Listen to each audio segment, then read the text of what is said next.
Psalm 20. May the Lord answer you when you are in distress.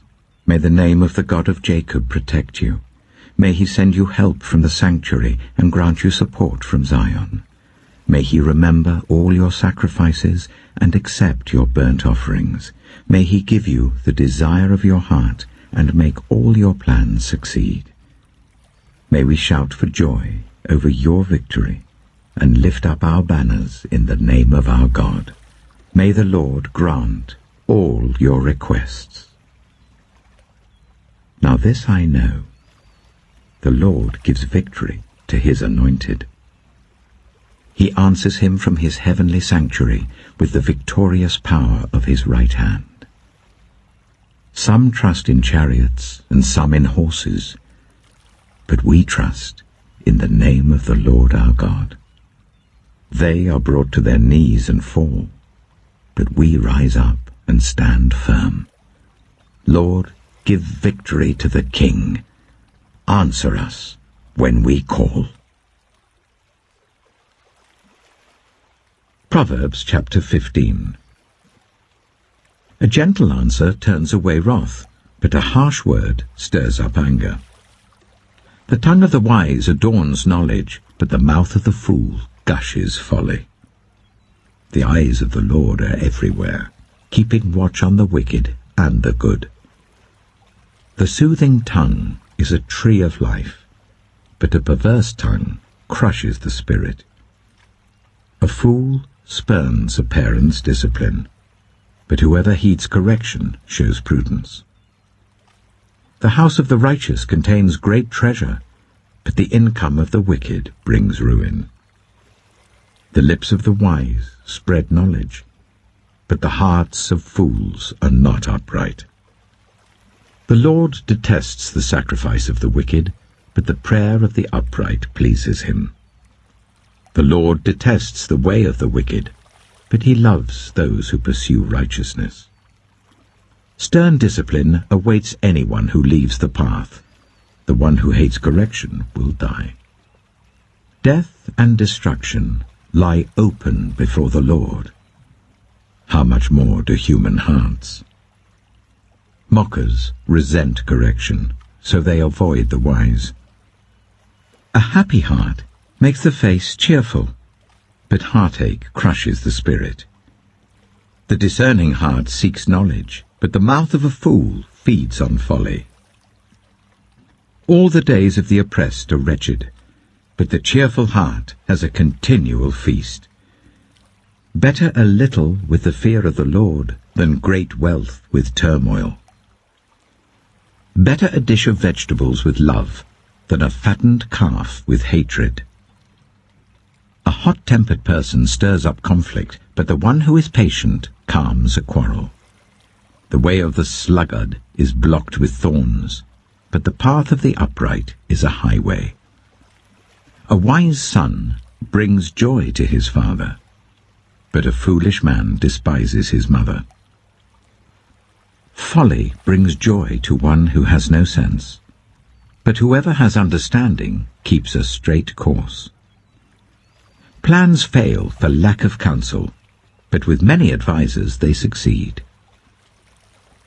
A person finds joy in giving an apt reply, and how good is a timely word. The path of life leads upward for the prudent, to keep them from going down to the realm of the dead. The Lord tears down the house of the proud, but he sets the widow's boundary stones in place. The Lord detests the thoughts of the wicked, but gracious words are pure in his sight. The greedy bring ruin to their households, but the one who hates bribes will live. The heart of the righteous weighs its answers, but the mouth of the wicked gushes evil.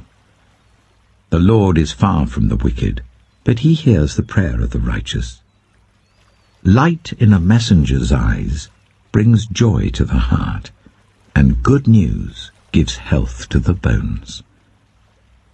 Whoever heeds life-giving correction will be at home among the wise.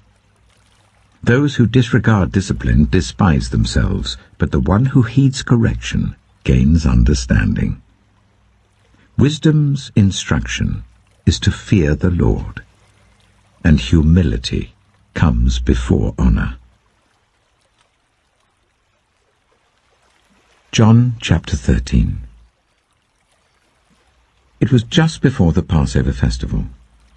Jesus knew that the hour had come for him to leave this world and go to the Father. Having loved his own who were in the world, he loved them to the end. The evening meal was in progress, and the devil had already prompted Judas, the son of Simon Iscariot, to betray Jesus. Jesus knew that the Father had put all things under his power, and that he had come from God and was returning to God. So he got up from the meal, took off his outer clothing, and wrapped a towel round his waist. After that, he poured water into a basin and began to wash his disciples' feet, drying them with the towel that was wrapped around him. He came to Simon Peter, who said to him, "Lord, are you going to wash my feet?" Jesus replied, "You do not realize now what I am doing, but later you will understand." "No," said Peter, "you shall never wash my feet." Jesus answered, "Unless I wash you, you have no part with me." "Then, Lord," Simon Peter replied, "not just my feet, but my hands and my head as well." Jesus answered, "Those who have had a bath need only to wash their feet. Their whole body is clean. And you are clean, though not every one of you." For he knew who was going to betray him, and that was why he said not everyone was clean. When he had finished washing their feet, he put on his clothes and returned to his place. "Do you understand what I've done for you?" he asked them.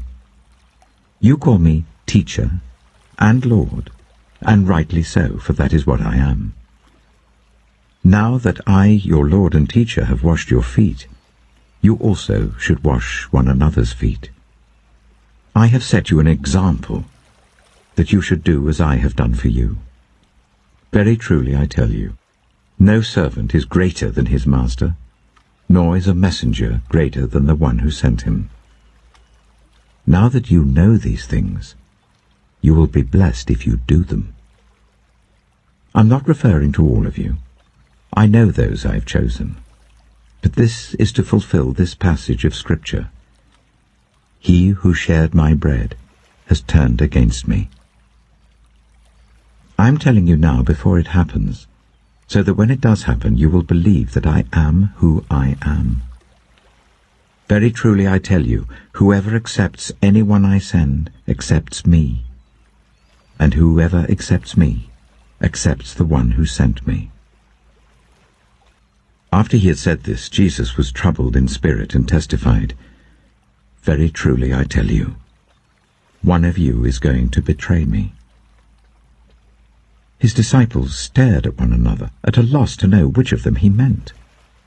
One of them, the disciple whom Jesus loved, was reclining next to him. Simon Peter motioned to this disciple and said, "Ask him which one he means." Leaning back against Jesus, he asked him, "Lord, who is it?" Jesus answered, "It is the one to whom I will give this piece of bread when I have dipped it in the dish." Then, dipping the piece of bread, he gave it to Judas, the son of Simon Iscariot. As soon as Judas took the bread, Satan entered into him. So Jesus told him, "What you are about to do, do quickly." But no one at the meal understood why Jesus said this to him. Since Judas had charge of the money, some thought Jesus was telling him to buy what was needed for the festival, or to give something to the poor. As soon as Judas had taken the bread, he went out, and it was night. When he was gone, Jesus said, "Now the Son of Man is glorified, and God is glorified in him. If God is glorified in him, God will glorify the Son in himself, and will glorify him at once. My children, I will be with you only a little longer. You will look for me, and just as I told the Jews, so I tell you now. Where I am going, you cannot come. A new command I give you. Love one another. As I have loved you, so you must love one another. By this, everyone will know that you are my disciples, if you love one another." Simon Peter asked him, "Lord, where are you going?" Jesus replied, "Where I am going you cannot follow now, but you will follow later." Peter asked, "Lord, why can't I follow you now? I will lay down my life for you." Then Jesus answered, "Will you really lay down your life for me? Very truly I tell you, before the cock crows, you will disown me 3 times."